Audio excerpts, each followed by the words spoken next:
was nearing midnight when Ethan and Lily left the cemetery. The air in the city felt heavier, and the sky was covered with black clouds, as if hiding something deeper than a storm. The streets were empty, save for the sound of their weary footsteps and the echo of the wind crawling through the dark alleys. Lily breathed uneasily, glancing around her. "Ethan, everything has changed since that night. The city isn't the same anymore." Ethan didn't answer. His eyes were fixed on a narrow road leading to an old, forgotten neighborhood. He knew that place well. There were stories children used to whisper long ago about house number 6, an old building said to have swallowed everyone who ever entered. They reached the neighborhood, where the houses stood like deserted ruins, cracked walls, shattered windows, the ground overrun with dry weeds hiding footprints of unknown origin. Yet among the decay, one house remained standing. House number 6. Its walls were black as coal, the windows nailed shut with crooked planks. But what froze Lily in place was the number carved on the front door. It wasn't written in paint or metal. It was etched with something sharp, and fresh blood dripped slowly from the carving, as if someone had just finished it. Lily whispered, "This is impossible. How can the blood still be alive?" Ethan stepped forward, his eyes wide with dread. "This is the place. This is where the curse of the void began. This is where the first victim fell." He pushed the door open slowly, the creak piercing through the silence of the night. A suffocating stench of rot rushed out, mixed with the acrid scent of burnt flesh. They entered cautiously. The hall inside was wide, but the furniture was old and buried in dust. Portraits hung on the walls of unknown faces, all staring at them with hollow eyes. On the floor, twisted lines of black chalk formed a massive ritual circle. Lily pressed her hand to her mouth. "These are summoning sigils. This house wasn't haunted. It was a stage for rituals." Ethan moved closer to the circle, his eyes tracing the symbols. Each one felt disturbingly familiar, as though he had seen them before, in his dreams, in his old nightmares. Suddenly, the whole house shuddered. The windows slammed violently, and the portraits on the walls began to bleed black. From the center of the circle, thick smoke rose, shaping the faces of people screaming and tearing apart. Countless voices cried out together, some women, some men, some children. "You've opened the door. You can never close it again." Lily gripped Ethan's arm tightly. "We have to get out. This place is cursed."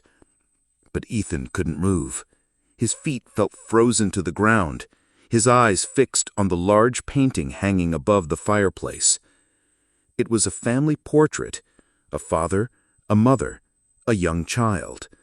But the parents' faces were smeared beyond recognition. Only the child's face remained, and he looked exactly like Ethan. The voice of the void pierced through the room, deep and hollow, as if rising from the depths of the earth. "This is your true home, Ethan, the home you denied." Lily screamed, "Lies! This isn't our home!" But a strange memory pulsed in Ethan's head. Shattered images, a woman screaming, a man vanishing into the dark, a child sitting in a shadowy corner, staring at a broken mirror. The room filled with shadows, black entities creeping from every corner of the house. Their faces were blank, yet their voices all spoke in Ethan's own tone. "Stay here. Don't leave us. We are you." Lily yanked at Ethan's arm desperately, but the shadows coiled around her, clutching her legs and dragging her toward the circle. She screamed, struggling violently. "Ethan, help me!" Ethan froze, torn between running and saving her. At that moment, he heard a faint sound drifting from upstairs. the sound of a small child laughing, the same laughter that had haunted his nightmares since childhood. He lifted his gaze slowly, the blood in his veins turning to ice. At the top of the stairs stood a little boy, barefoot, his eyes entirely black, a dead smile stretching across his face. The boy spoke in a cold, hollow voice. "Hello, you finally come home." The room fell silent, as if time itself had frozen at the child's appearance. Ethan no longer heard Lily's screams, nor the rattling windows, nor the sounds of the shadows trying to devour him. All that remained was the child's laughter, echoing endlessly in his ears. Ethan stood frozen as the child slowly descended the staircase. Each step creaked menacingly, as though the wooden floorboards groaned under his tiny weight. With every step, the darkness spread further, covering the walls and floor, swallowing the furniture piece by piece. The child spoke in a calm voice, yet his wide black eyes made the words feel like a threat. "I've been waiting for you for so long. Why did you leave me here?" Ethan swallowed hard, trying to find his voice. "Who are you?" The child smiled coldly, his unblinking eyes piercing through him. "I am you." Ethan staggered back a step, his whole body screaming at him to run, but his mind was collapsing under the thought that this child could be his reflection. The old images from the painting above the fireplace returned, the face of the boy resembling him, the family swallowed in shadow. Lily screamed again, but her voice sounded distant, as though trapped in another world. The shadows had already pulled her halfway into the black circle, her body trembling as she struggled in vain. Ethan reached for her, but his legs would not move. The boy raised his small hand, pointing a finger at Ethan, and suddenly an invisible force wrapped around him, freezing him in place. The child stepped closer until he stood directly before him. Tilting his head back slowly, his voice dripped with malice. "You left me here years ago. You are the reason for all of this. I am the shadow you refused to acknowledge." Cold tears streamed down Ethan's face as he whispered, "No, that's not true. I never abandoned anyone." But the child let out a hollow laugh. "Really? Then how do you explain this memory?" Suddenly the room filled with smoke, the walls shattered, and Ethan found himself somewhere else. An old bedroom. On the bed sat a boy identical to him, eyes brimming with tears, while his parents screamed outside the door. The voices cut through Ethan's mind. "Don't go near the mirror. It's drawing something in." Then, in a flash, the mirror shattered, and from it emerged a shadow, black as burning coal. The boy in the room began laughing, the same hollow laugh as the child now standing before Ethan. Abruptly, he was back inside house number 6. The room was darker than ever, the child staring at him like a distorted mirror of his past. The child said, "I am the you who abandoned the truth. I am the friend of the void, and you are just a shell." Lily cried out from within the circle, her voice fierce with defiance. "Ethan, don't listen to him. He's trying to break your will. These aren't your real memories." But Ethan no longer knew where he ended and the shadow began. His head was burning with visions, blood, screams, the mirror, and the boy who looked just like him. The child stretched out his small hand and opened his palm. Suddenly, a black circular mirror appeared, hovering in the air. Its surface wasn't reflective, but rippled like a dark sea, filled with faces that screamed and then vanished. "Look," the child said, "it's all here, everything you denied, every soul that fell because of you." Ethan stepped closer despite his fear, his eyes pulled to the mirror's surface. He saw Lily being dragged into the darkness. He saw his parents torn apart in black fog. And he saw himself, standing in the center of it all, smiling coldly. Ethan trembled. "No, that's not me. That's not me." The child's voice rose into a shriek. "It is you! You brought the void into this world! You are the key, the door, the curse!" The shadows surged, rising to form black walls that closed in on Ethan and Lily. The floor split open beneath them, and from the depths came the screams of thousands of broken voices, all crying his name. Lily sobbed, but shouted with all her strength, "Ethan, fight it! Don't let him steal you! You are not him!" But Ethan squeezed his eyes shut for a moment, her voice piercing the chaos of the darkness. His heart pounded, and deep within him a small spark of strength ignited. He opened his eyes and glared at the child, shouting with every ounce of his soul, "You are not me! You are just a shadow, just a lie!" The black mirror shuddered violently, its surface cracking apart. The child screamed, his face melting like wax. The shadows recoiled, while the ritual circle on the floor flared with a blinding white light. Lily broke free and collapsed onto the ground, gasping for air. She looked at Ethan, her eyes wide with fear and hope. But the child shrieked, "You fool! You've awakened him!" From the broken mirror, a massive black hand surged forth, its skin crawling with unblinking eyes. It seized the child and dragged him inside. His final scream tore through Ethan's skull until it felt as if his head would split. And then, silence. For several seconds, the room was drowned in absolute darkness. Then, everything faded. When Ethan opened his eyes again, he stood in an empty hall. No child, no mirror, no shadows.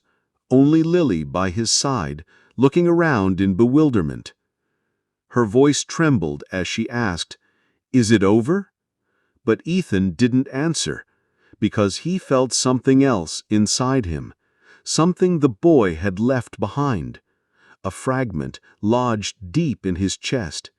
He raised his eyes to the ceiling and whispered, barely audible, "No, it's not over yet." Ethan and Lily left house number 6 after what felt like a battle that had lasted for centuries.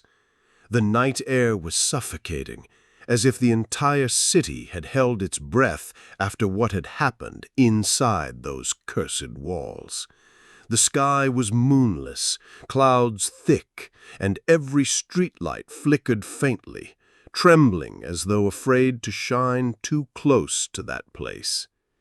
Lily walked beside Ethan with difficulty, her steps heavy, her face pale, as if something inside had drained her very soul. She tried to speak, but her voice came out weak. "Ethan, do you think it's over?" Ethan didn't answer. His eyes were empty, as though his mind was still trapped back there, in the room, before the child and the black mirror. He had saved her, yes, but he knew the truth Lily couldn't bring herself to say. The shadow hadn't vanished. It had become part of him.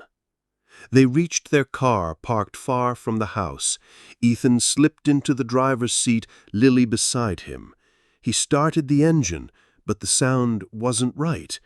It came out as a strange metallic growl, laced with a faint whisper that seemed to speak his name. "Ethan." His entire body shuddered. He glanced quickly at Lily, but she was staring out the window, lost in silence. He drove away from the neighborhood, but the further they got from the house, the louder the whispering grew inside his head. At first it was faint, like someone murmuring at the end of a long corridor, but soon his mind was filled with a chorus of voices, men, women, children, all whispering his name, repeating it like a demonic chant. Ethan, Ethan, you are the key. You are the door. His hands clenched the steering wheel, veins bulging. He screamed suddenly, "Shut up!" Lily jolted in terror, staring at him. "What? Who are you yelling at?" Tears welled in his eyes as he turned to her. "You don't hear them?" She shook her head in confusion. "There's nothing, Ethan. Just the road. Just you and me." But he didn't believe her. The voices were rising, some laughing, some weeping, some shrieking in words he couldn't understand. They clawed at him, prying into his darkest secrets. They reached a small apartment Lily had rented as a temporary refuge. They entered in silence, locking the door behind them. The place was quiet, warm compared to the hell of house number 6. Yet Ethan felt no safety here. He sat on the couch, burying his face in his hands. Lily joined him, placing a gentle hand on his shoulder. "We survived. Don't let what we saw destroy you," she whispered. But Ethan lifted his eyes, his voice heavy with despair. "You don't understand. We didn't survive. The child didn't disappear. He's inside me. And I can hear them, Lily. The voices. They won't stop." Before she could respond, the power cut out. Darkness swallowed the room, and the silence shattered with a sharp, mocking laugh echoing from the far corner. Lily froze where she stood. Ethan rose slowly, eyes wide.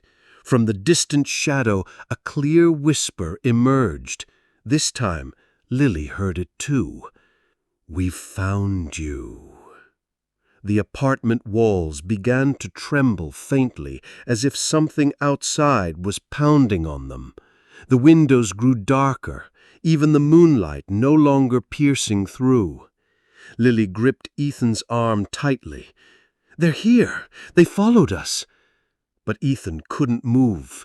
The voices inside his head merged into one booming chorus that shook him to his core. "Open the door for us." Suddenly, his hand rose on its own toward the apartment's inner door handle. He struggled to resist, but an unseen force dragged his arm. Lily screamed, "Ethan, don't open it!" She shoved him back, and he collapsed onto the floor, writhing as he clutched his skull. Images flooded his mind, mirrors, the child, the shadows, all bleeding into one another. From the door, the handle began to turn slowly on its own, rattling up and down. Lily bolted into the kitchen, grabbing a knife. She stood in front of the door, fear in her eyes, but refusing to step back. Her voice trembled, yet she held firm. "Come closer and try me." But before the door swung open, Ethan heard a different voice this time. Amid the chaos and whispers, a faint, distant sound reached him. It was his own voice, softer, younger, purer, as if from his childhood. "Help me! Don't let them in!" Ethan froze, his heart clenched. Was it all a trick? Or was there truly a part of himself trapped somewhere, crying for rescue? As heavy footsteps thudded closer from beyond the door and the walls began to crack, Ethan realized night was no longer a time for rest. It had become a battlefield between him and the darkness within. And as Lily raised the knife, the door shuddering violently, Ethan heard one last whisper inside his skull, cold as ice. "The night is ours, and the end is near.